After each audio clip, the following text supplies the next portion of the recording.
오늘 23% 급등한 팔란티어, 종가 기준으로 103불 83을 찍은 팔란티어, 앞으로도 더 갈 수 있을 것인가에 대한 주제를 가지고 이 영상을 한번 만들어 보도록 하겠습니다.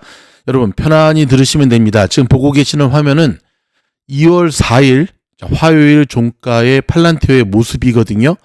자, 종가 기준으로 103불 83센트를 찍었는데요. 자, 더더욱 놀라운 것은 어제 이후로 이렇게 갭 상승을 했잖아요. 근데 통상 이런 엄청난 갭을 만들게 되면은 매도 물량이 나오게 되는데 오늘은 매수가 붙었다는 겁니다. 보이시죠?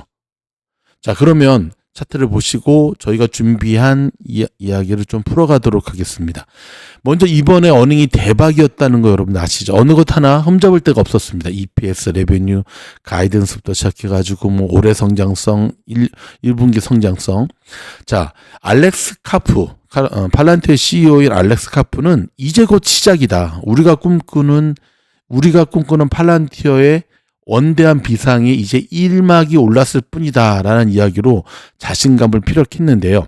자, 알렉스 카프는 미국 시장에서 상당한 성장을 강조하면서 미국 상업 수익은 전년 대비 54%가 성장했고 정부 수익은 전년 대비 45%가 증가해서 모든 부분에서 강력한 성장을 거두었다는 것을 보여주었습니다. 더불어 AI 혁명에서 팔란티어의 독특한 위치를 강조하면서 이미 우리는 그 투더문의 시작점에 있다라고 얘기를 했습니다. 자, 뿐만 아니라 팔란티어의 매출 책임자인 라이언 테일러는 팔란티어가 4분기에 총 계약 가치 18억 달러를 마감했으며 이는 전년 대비 56%가 증가한 수치라고 보고를 했고요. 주목할 만한 거래로는 미국의 주요 약국과의 6,700만 달러 규모의 계약과 통신, 그 다음에 4천만 달러 규모의 확장이 있었다고 이야기를 했습니다. 자, 최고 기술 책임자죠. 샴샹키스. 팔란티어의 온톨로지가 제공하는 경쟁 우위를 논하면서 빠르고 확장 가능한 AI 배포를 가능하게 했다고 이야기했는데요. 그는 자동차, 은행, 제조와 같은 산업과의 협업을 설명하면서 생산성 향상과 비용의 절감을 보여줬다고 이야기를 하고 있고요. 또 CFO인 데이브 글레이저는 운영의 효율성과 AI 솔루션에 대한 수요에 힘입어 회사의 조정 영업이익률이 45%로 역대 최고 기록을 달성했고 자, 규칙의 40점수가 81에 도달했다라고 이야기를 했습니다. 자, 팔란티어 경영진은 2025년 1분기 매출 지침을 8억 5,800만 달러에서 8억 6,200만 달러 사이로 제시를 했고요. 2025년 전체 연간 매출 지침은 37억 4,100만 달러에서 37억 5,700만 달러로 제시를 했는데 이는 전년 대비 무려 31%가 성장한 것입니다.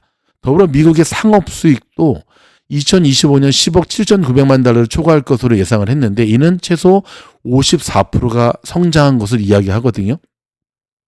2025년 운영에서 조정된 소득은 15억 5,100만 달러에서 15억 6,700만 달러 사이를 예상하고 있습니다. 자, 알렉스 카프는 이 회사의 궤적에 대한 확신을 표명하면서 우리는 향후 3에서 5년 동안 미국에서 이 혁명을 주도하는 초석의 회사가 될 계획이다라고 이야기를 했습니다. 자, 팔란티어 자체적인 이러한 평가뿐만 아니라 외부에서 바라보는 팔란티어에 대한 평가도 실로 놀라운데요. 우리 돈나무 언니 같은 경우는 팔란티어가 차지하고 있는 경쟁력과 독보적인 우위는 경쟁 기업들이 따라오기 힘들 정도다라고 하는 이야기를 했고요. 그렇게 얘기하면서 왜 팔란티어를 많이 팔았을까 이번에 또 욕을 한 바가지 얻어먹고 있죠. 자, 근데 여러분 팔란티어가 두 가지를 이제 극복을 해야 되는데요. 무엇이냐면 팔란티어가 이렇게 고속 성장을 하기 위해서는 매년 50%의 성장률을 보여주어야 되거든요. 근데 실질적으로 매년 50%의 성장이 가능할 것인가에 대해서는 냉정히 말하면 현실적으로 회의적인 부분들이 많이 있죠. 두 번째는 팔란티어가 지금 미 정부 그다음에 전 세계 기업들과의 어떤 파트너십 굉장히 좋은데 유일하게 고전을 면치 못하고 있는 분야가 있거든요. 바로 유럽 쪽입니다. 이건 알렉스 카프도 컨퍼런스 콜에서 늘 하는 이야기인데 유럽 쪽의 영업 마진이 굉장히 많이 부족해요. 상당 부분 문화적인 부분도 있고 오래전부터 이 부분 때문에 팔란티어도 유럽 쪽의 그 마케팅을 좀 축소하는 모습을 보여주고 있는데 결국 팔란티어의 내연 확장성을 하기 위해서는 유럽 쪽의 시장의 개척, 영업 성장률도 뒷받침이 되어야 된다라고 생각이 됩니다. 자, 지금 보면 팔란티어 앞으로 계속 갈 수 있을 것인가? 일단 여러분 이 갭이 너무 크죠. 그동안 팔란티어는 이런 갭들을 극복하지 않고 메꾸지 않고 빡빡 올라갔던 모습을 볼 수 있는데 상대적으로 이 갭은 지금까지 보여주었던 갭과는 레벨이 틀린 너무나 큰 갭이거든요.